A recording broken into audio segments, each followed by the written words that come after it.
देखिए 7 नंबर प्रश्न पर ध्यान दीजिए।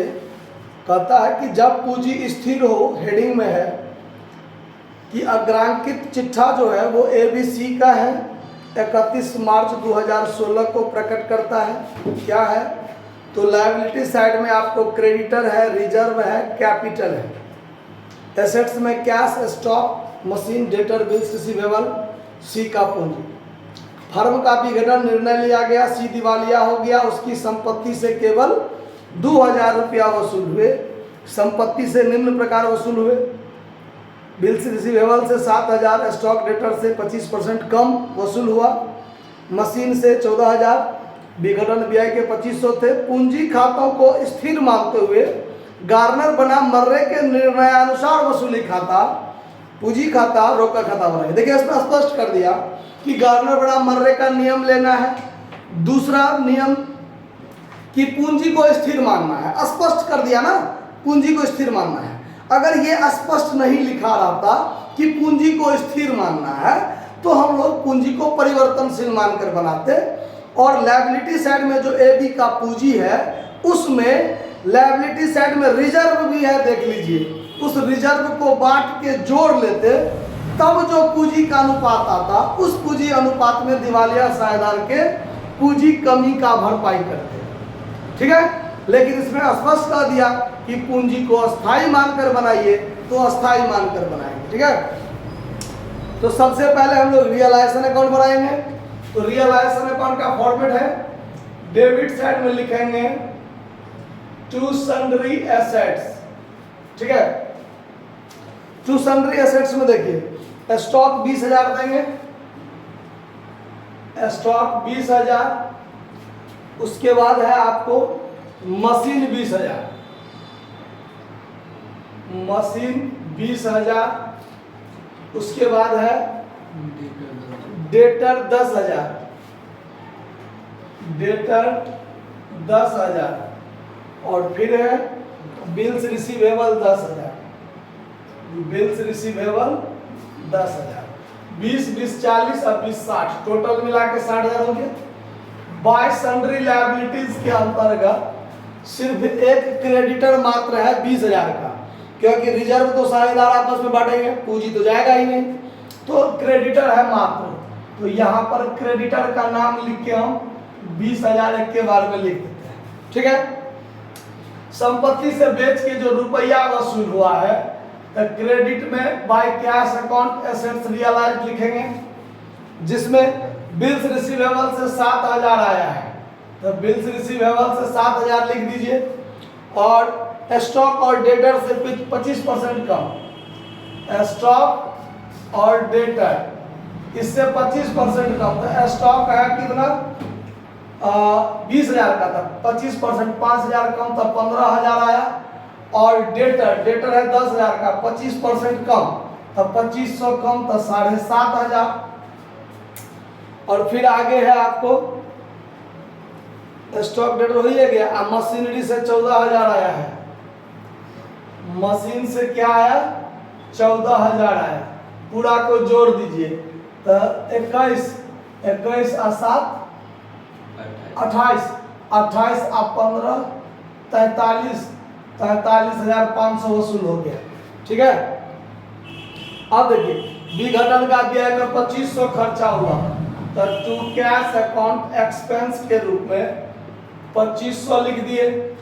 उसके बाद जो 20,000 का लायबिलिटी है उसको पूरा तो भुगतान किया जाएगा, अगर कुछ नहीं कहा गया है तो to cash account liability paid 20,000 पूरा जो क्रेडिटर है उसको भुगतान किया गया।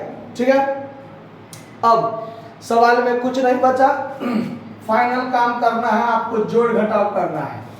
तो देखिए ये है 60 और 20 80, 80 और 2 82,500, तो 82,500 यहाँ भी हो जाएगा, 82,500।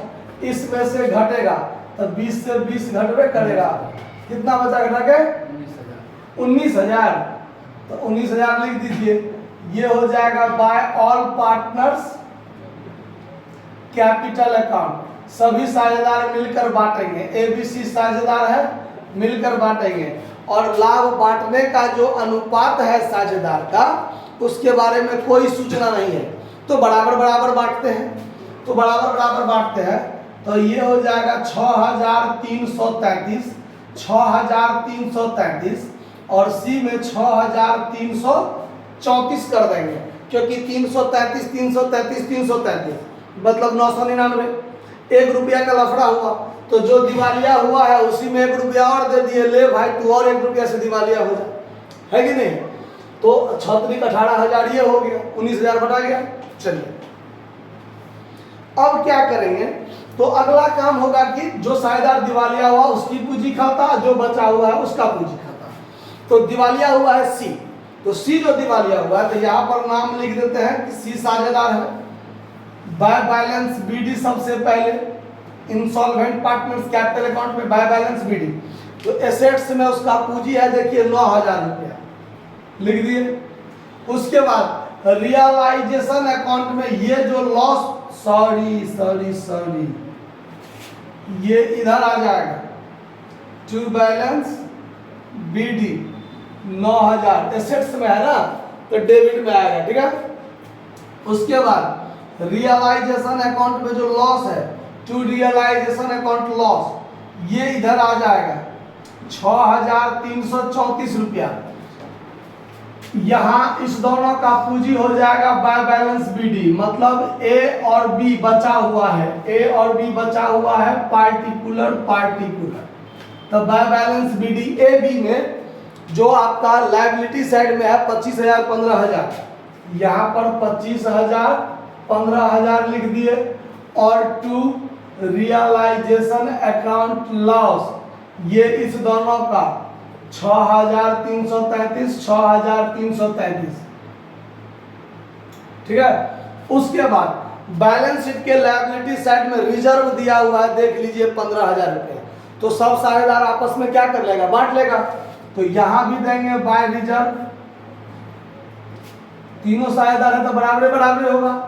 और यहां भी दे दीजिए बाय रिजर्व अकाउंट 5,000 5,000, क्लियर। अब देखिए गार्नर बनाम मर्रे के नियम के अनुसार, पहला नियम तो हमने इसको अपने पुराने अनुपात में बांटा। दूसरा नियम जो रियलाइजेशन का लॉस है उसको साझेदार जो बचे हुए हैं वो नगद में लाएंगे।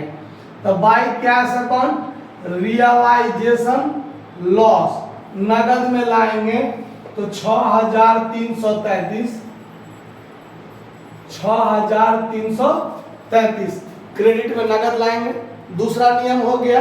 तीसरा नियम, जो साझेदार दिवालिया हुआ सी, दिवालिया हुआ सी कितना से, तो देखिए 15,334 15,334, इसमें 5,000 तो इसका रिजर्व में हिस्सा हुआ।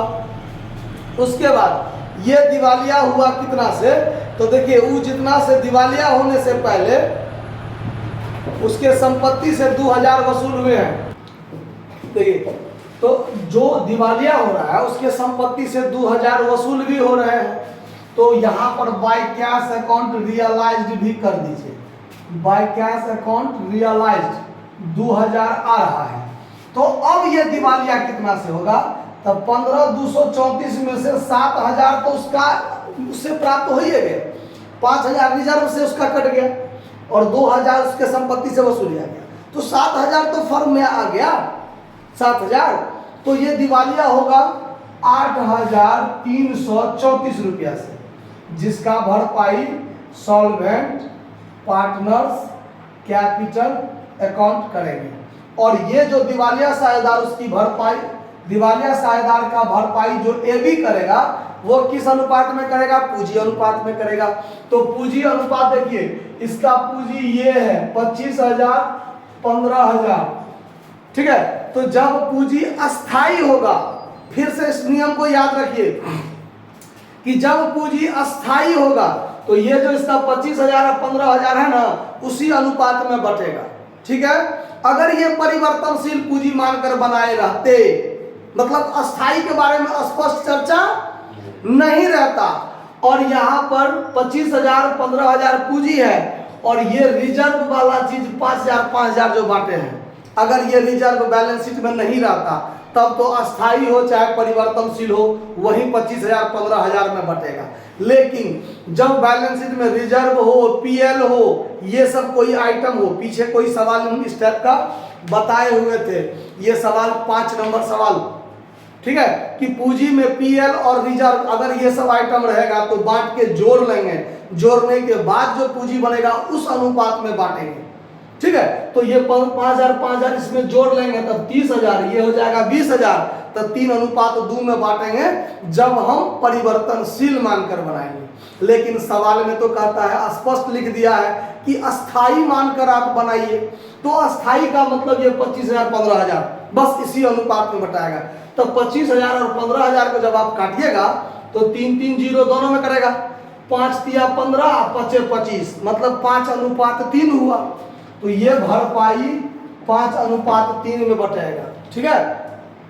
तो अब इसको जो बांटेंगे 8,334 को, तो गुने 5 बराबर, अब भागा में कर देंगे 8, तो ये हो जाएगा 5209 रुपया, 5208 रुपया 75 पैसा होता है। लेकिन हम लोग क्या करेंगे तो निकटतम रुपया में मानकर चलेंगे, तो 508 रुपया 75 पैसा मतलब उसको 9 रुपया बना लीजिए, और 8,334 रुपया में से 5209 अगर ये भरपाई कर दिया तो बाकी कौन करेगा, 3,125 कौन करेगा, बी ही में करेगा।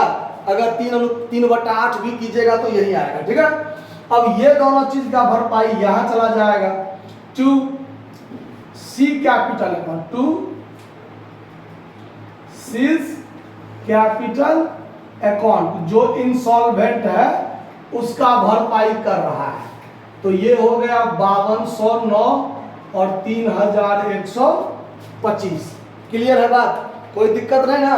अब ये खाता भी बंद हो जाएगा, इसको बंद कर दीजिए, तो ये हो जाएगा 25 5 30, अच्छा 36,333, 15 5 20, 26,333, 36,333, 26,333, तो इसमें से घटाइए, तो 36,333 माइनस ये हो जाएगा 6,333 minus 5209, 24,791, 24,791 to cash account final payment जो इसका बैलेंसिंग फिगर आया वो 26,333 माइनस 6,333 घटा दीजिए तो 20,000 पर आएगा, माइनस 3,125 घटा दीजिए 16,875 रुपया बी को पेमेंट होगा। क्लियर है बात। इस पर जब हम कैलकुलेटर करते रहते हैं तो आप लोग भी अपना मोबाइल से देखते रहिएगा, इसलिए कि कभी कभी हमको मिस हो जाता है इसमें देखने में दिक्कत में। अब बनाएंगे लास्ट में कैश अकाउंट। तो कैश अकाउंट में सबसे पहले तक टू बैलेंस बीडी हम लोग डेबिट में डालेंगे जो कि बैलेंस शीट में छोड़ के चले थे 6,000 रुपया। उसके बाद ये खाता और ये खाता कहीं भी यदि कैश है उस पर ध्यान रखिए। अगर क्रेडिट में कैश है तो डेबिट में लिखाएगा, डेबिट में कैश है क्रेडिट में जाएगा। इस खाता में भी क्रेडिट में कैश है तो डेबिट में आएगा, डेबिट में कैश है क्रेडिट में जाएगा, क्रेडिट में कैश है डेबिट में आएगा, डेबिट में कैश है तो क्रेडिट में जाएगा। बस जाएगा किसके माध्यम से, तो नाम लिखाएगा, जिस खाता से गया है उस खाता का नाम लिखाएगा। देखिए तो यहाँ पर रियलाइजेशन अकाउंट में कैश है तो क्रेडिट में है तो डेबिट में लिखाएगा, क्या लिखाएगा तो नाम लिखाएगा रियलाइजेशन अकाउंट का 43,500। फिर रियलाइजेशन के डेबिट में 2 बार कैश है तो 2 बार रियलाइजेशन लिखाएगा क्रेडिट में, एक बार एक्सपेंस के रूप में 2500, एक बार लिखाएगा by realization account liability paid के रूप में 20,000 रुपया। फिर इसमें सी का पूंजी खाता है, ये हम इंसॉल्वेंट पार्टनर्स कैपिटल लिखे हैं मगर ये सी कैपिटल अकाउंट है, ठीक है। तो सी के क्रेडिट में कैश है तो डेबिट में यहां लिखाएगा टू सील्स कैपिटल अकाउंट, कितना रुपया आया 2,000। यहां पर ए बी से आया है तो to A's capital account 6333, to B capital account 6333, और ये जो पेमेंट है क्रेडिट में जाएगा बाय ए कैपिटल अकाउंट और बाय बी कैपिटल अकाउंट,